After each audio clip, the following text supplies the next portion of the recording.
Welcome to the woods. Winter's here. Not approaching, it's here. And unlike most of my other videos today, I am not going to talk about it. I am not going to dwell on it. But I'm certainly not going to talk about it. That thing I've spoken about 100 times before. Now, I could talk about it, and I dare say in the future I'm going to talk about it. But today I'm not, and I'll tell you why. I woke up this morning and I was in a good mood. I had a great night's sleep. And I got up, put my dressing gown on, sat at the kitchen table with my wife, and we had a cup of coffee and a chat, and then we had another cup of coffee, and we laughed and we joked about things that had happened during the week. It was a good morning. And then we had another cup of coffee.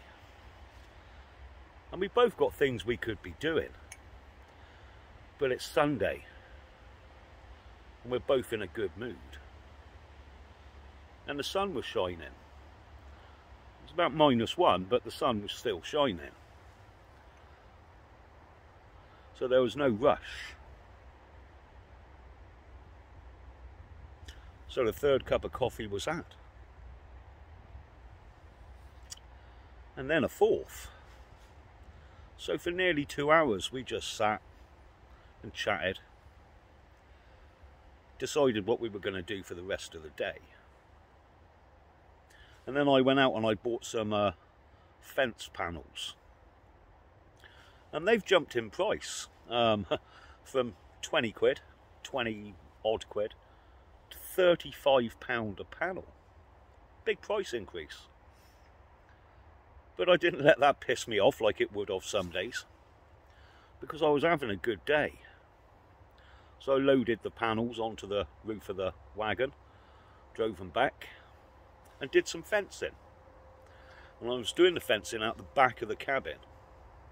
And the reason for this is one of the dogs we've got is a German Shepherd, rescue dog, who's obviously spent some time on the streets and is quite a wily little girl, street smart,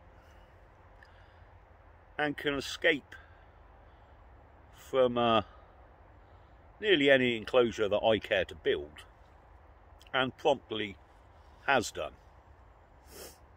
So when I first fenced the back, I used stock fencing. And for those of you that don't know what stock fencing is, it's standard fencing that people use to keep livestock in, but the squares on it are about sort of 3-inch square, so she could get her nose through that. But she quickly discovered that actually if she got her head down on the bottom wire, she could lift the stock fencing up and get out underneath. So I had to put gravel boards all the way round the stock fencing at the back of the cabin. So therefore she couldn't lift the bottom up, and I had to tie the fence to the gravel boards. So we did that. She then discovered that actually this stock fencing was woven into a grid, but not welded. So she got her head through one of the holes. Through bloody mindedness and determination, she could move her head from side to side and up and down and make that hole not 3 inches but probably 6 or 7 inches, and she can get out of that, and probably did. So I then had to chicken wire the whole lot, to which she spent a whole day watching me do and promptly jumped straight over the top of the 4-foot fencing, which meant that none of it was any good now. So I then had to go round the whole perimeter again, another 2 foot high, with more chicken wire. And periodically she will find a way out. She'll pull a piece down or tunnel under a piece. She did discover that she could actually fit through a 5-inch square gap. And I think the trick is, if she can get her head through something, then the rest of her is going to follow. I think she's half made of water. But she escapes quite a lot. And she used to toodle off down to the village. And she's fine with people, so she would just walk up to the first people she saw, and they would have a look on her collar, and she's got tags on. So they'd phone us, and I'd go down and collect her and bring her back. And 2 days later she would escape again. And sometimes she'll go down to the farm, and they've got Labradors that run around the farmyard. And she'll go and play with them for 2 or 3 hours, and then the farmer's wife will give me a ring, and I'll go and collect her and bring her back. And 2 days later she'll escape again. Now recently she's been going over the fence, coming up to the top with the chickens, doing a little bit of ratting. She enjoys it. She usually catches 2 or 3 as well, which is handy for me. The problem is, if she gets bored, she will wander off and she'll disappear for hours on end. And as much as she usually turns up, it's not really what you... it's a worry. So more fencing was in order today, and that was my job. And it's done. And it's, so far, mission complete. She went and had a look, made sure she couldn't get under it, made sure she couldn't get over it, and came back in. But it won't last forever. There'll be another gap somewhere along the line. And the wife's been busy all day. She's swept all the paths and swept all the decks, and the place is looking lovely.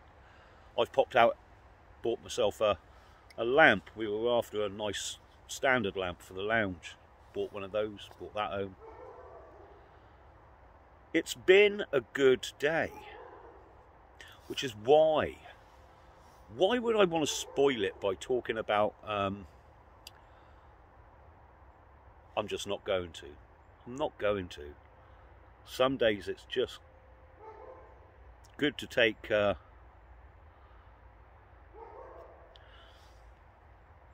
just enjoy the good things in life. And they happen all the time. And all the things I've just told you about aren't spectacular.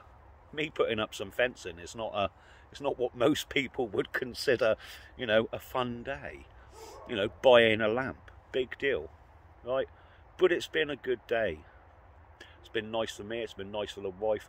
The animals are all fine today. And I will not spoil that. Days like this aren't rare, but all too often we let some little irritation or some big irritation spoil it. And today I decided that I wouldn't let that happen. Not the prices of the timber, not the fact that the dog has been escaping, none of it. Not the horrendous situation that's going on in the whole wide world. None of it. Today is a good day. Today the coffee tastes good. Smells good. And nothing's going to get me down.